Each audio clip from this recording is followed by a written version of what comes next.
Suppressor taxes just got crushed. Something huge just happened in Congress, and it directly affects millions of gun owners. After nearly 90 years, the federal government is backing down. The $200 tax stamp for suppressors and short-barreled rifles is officially gone. That's right, Congress just approved a national measure that sets these taxes to zero. But here's where things get even more serious. While the tax is gone, the registry system still stands, and that opens the door to major constitutional challenges. In fact, gun rights groups are already planning to go after the registry itself, and it could change everything about how suppressors and SBRs are treated under federal law. Let's break this down clearly, what just passed, what it means for you, and how this sets the stage for the biggest Second Amendment legal fight in decades.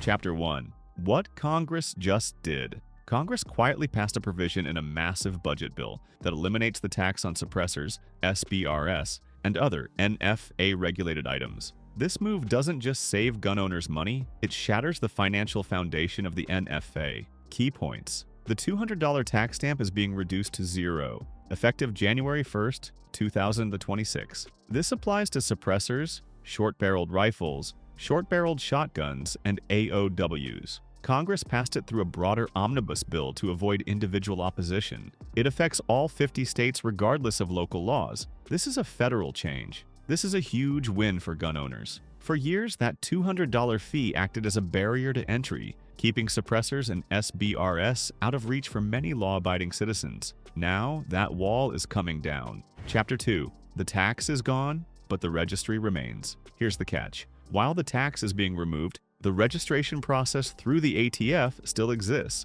That means you'll still need to submit fingerprints, paperwork, and wait for approval. The only thing that's changed is the price tag. Key points. Form 1 and Form 4 registration processes are still required. The ATF continues to manage the National Firearms Registration and Transfer Record. Even though the tax is gone, you still need federal permission before acquiring these items. Critics argue that without a tax, the legal justification for the registry becomes much weaker. This situation has opened a new door for lawsuits. Why should Americans have to go through a federal registry to exercise a constitutional right, especially if there's no longer a tax to justify it? That's where the next battle begins. Chapter 3. Why legal challenges are now inevitable. The tax stamp used to be the excuse. It was called a tax power issue, not a gun control issue. But now that the fee is gone, courts may be forced to review whether the registry itself is even legal. And with the Bruen decision setting a new standard for gun laws, the timing couldn't be more explosive. Key points. Legal experts say the removal of the tax undermines the registry's constitutional basis. Gun rights groups are preparing lawsuits in multiple federal districts. Some attorneys will argue that the registry violates privacy, due process, and the Second Amendment. This could be the start of dismantling the entire National Firearms Act. The shift from taxation to pure regulation makes the NFA far more vulnerable in court. And with Pro 2, legal wins piling up, the registry may not survive the coming lawsuits. Chapter 4. The firearms industry is moving fast. The market isn't waiting for the courts. Suppressor and SBR manufacturers are already gearing up for a new boom. With the tax gone, they expect a flood of new buyers, especially if the registry falls next. Key points. Suppressor makers like Silencer Co. and Dead Air are ramping up production. Dealers are preparing for a possible surge in NFA item sales after January 2026. Some industry groups are already launching awareness campaigns to inform buyers. If the registry is eliminated, same-day purchases could become a reality. This change could reshape the entire firearms marketplace.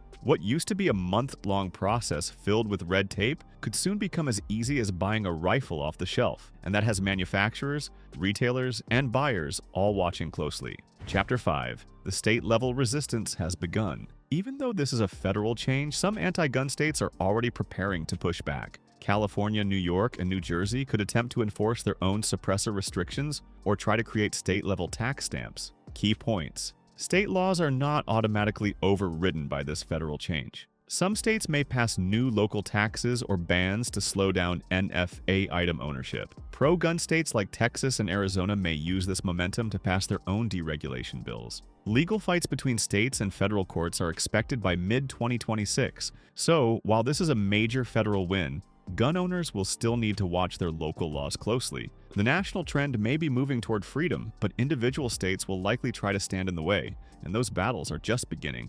Chapter 6. Lawsuits incoming. The The moment Congress removed the suppressor tax, it set off a wave of preparation among gun rights lawyers across the country. Legal experts see this as the perfect opening to challenge the very foundation of the NFA registry itself. Without the tax to justify registration, the entire system starts to look like an overreach of federal power. Key points. Multiple lawsuits are already being drafted by groups such as the Firearms Policy Coalition and Gun Owners of America. Attorneys argue that without a tax, there is no lawful reason for the government to require citizens to be placed in a registry. The removal of the tax exposes how the NFA has functioned more as a control mechanism than a true revenue measure. These cases will likely begin in federal courts across Texas, Florida, and the Fifth Circuit, where recent Pro 2A rulings have been strongest. For decades, courts have relied on the taxation authority excuse to uphold federal gun restrictions. Now that this foundation is gone, the registry's legality could collapse like a house of cards. The lawsuits that follow may not only decide the future of suppressor ownership, but also redefine how far the government can go in regulating a constitutional right. Chapter 7. The Bruen Standard. The Supreme Court's 2022 decision in New York State Rifle and Pistol Association versus Bruen changed everything about how lower courts must review gun laws. Under the Bruen Standard, a firearm regulation is only valid if it aligns with America's historical tradition of gun regulation, and there is no such history of taxing or registering suppressors or SBRs. Key points. Bruen requires judges to compare modern gun laws to those from the late 1700s and early 1800s. The NFA's restrictions were created in 1934, more than 140 years after the Second Amendment was ratified. Legal scholars agree that there is no founding-era precedent for registration or taxation of common firearm accessories. This historical gap could make it nearly impossible for the ATF or DOJ to defend the registry in upcoming court challenges. By removing the tax and exposing the lack of historical roots, the Bruen Standard may become the registry's undoing. If judges apply Bruen correctly, they must strike down any rule that cannot trace its origins to America's founding period. And when that happens, the suppressor registry could be the next major federal gun control policy to fall. Chapter 8. Registry block moves forward. The tax removal by Congress was only the beginning. A new push is now underway to directly challenge the legality of the NFA's registration system, not just for suppressors, but potentially for all NFA items. This includes short-barreled rifles, SBRs, machine guns, and more. Key points. Lawmakers from pro-Second Amendment states have introduced resolutions to defund the ATF registry system entirely. Some members of Congress are advocating for full repeal of registration mandates that lack a taxation basis. Legal briefs argue that a registry without taxation violates both the Commerce Clause and the Second Amendment. States like Texas and Florida are preparing to declare the registry null within their borders if federal courts agree. This could be the start of the largest legal and legislative rollback of NFA-era policies in American history. Once a tax is removed, courts will be forced to reconsider whether registration alone is constitutional, and Congress seems increasingly willing to help pull that thread. Chapter 9. Pressure on the ATF Builds. With the tax repealed and the registry under threat, the ATF now finds itself in the crosshairs of a political and legal storm. Critics argue the agency has acted far beyond its intended role, enforcing rules that were never passed by Congress and restricting rights through bureaucratic reinterpretation. Key points. The ATF's recent SBR rule is now under multiple court challenges for exceeding congressional authority. Internal documents leaked in 2023 show ATF officials debated the legality of their own pistol brace policies.